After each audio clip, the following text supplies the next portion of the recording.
কাঁচা আম থাকতে থাকতেই এই জেলিটি বানিয়ে নিতে পারেন। কাঁচা আম ফুরিয়ে যাওয়ার আগেই এটা সংগ্রহ করে রাখতে পারেন, সারা বছর জুড়ে খেতে পারবেন। কারণ হচ্ছে এটা কিনতে গেলে এত পরিমাণে টাকা খরচ করে কিনতে হয়, আর কি বলবো।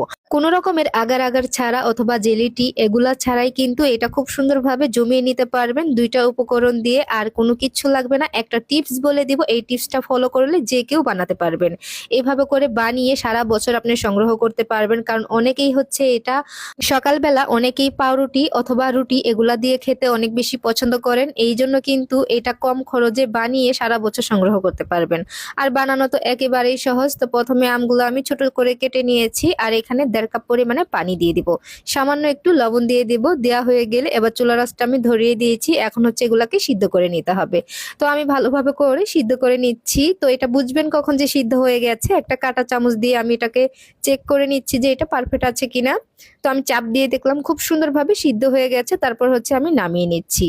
তারপরে হচ্ছে এভাবে একটা ছাঁকনিতে আমি ছেঁকে নেব। তো পানিটা যে বের হয়েছে আমি পানিটা এবার কাপ দিয়ে মেপে নিচ্ছি। অবশ্যই কিন্তু এই কাজটি করবেন। অনেকেই জেলি বানাতে গেলে কিন্তু জমে না ঠিকঠাক ভাবে, কারণ এই টিপসটা তারা ফলো করে না।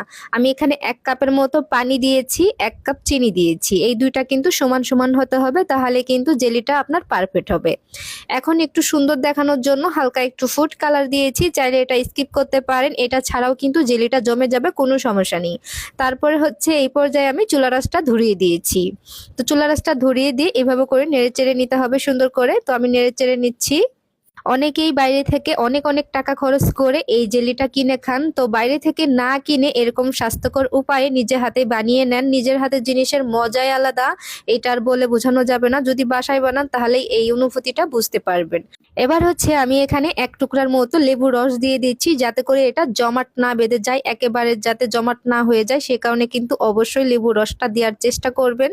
তো লেবু রসটা দিলে কিন্তু সুন্দর একটা ফ্লেভারও আসে। অরিজিনাল যে জেলি আপনারা যেটা কিনে খান ওইটার থেকেও কিন্তু অসাধারণ হয়। তো এটা বুঝবেন কি করে যে এটা হয়ে গেছে, আমি 2টা আঙুল দিয়ে এভাবে করে চেক করে নিচ্ছি। একদম আঠালো আঠালো, মানে হচ্ছে একটা তারের মতো হয়ে যাচ্ছে, তার মানে বুঝে নিবেন এটা ঠিকঠাক আছে। এবার হচ্ছে এভাবে করে আমি একটা কাচের বয়মে ঢেলে নিব, অথবা যে কোনো কিছু একটাতে ঢেলে নিতে পারেন। আপনারা যদি এটা দীর্ঘদিন সংগ্রহ করতে চান তাহলে কাচের বয়মে করে রেখে দিবেন, তাহলে অনেক দিন ভালো থাকবে।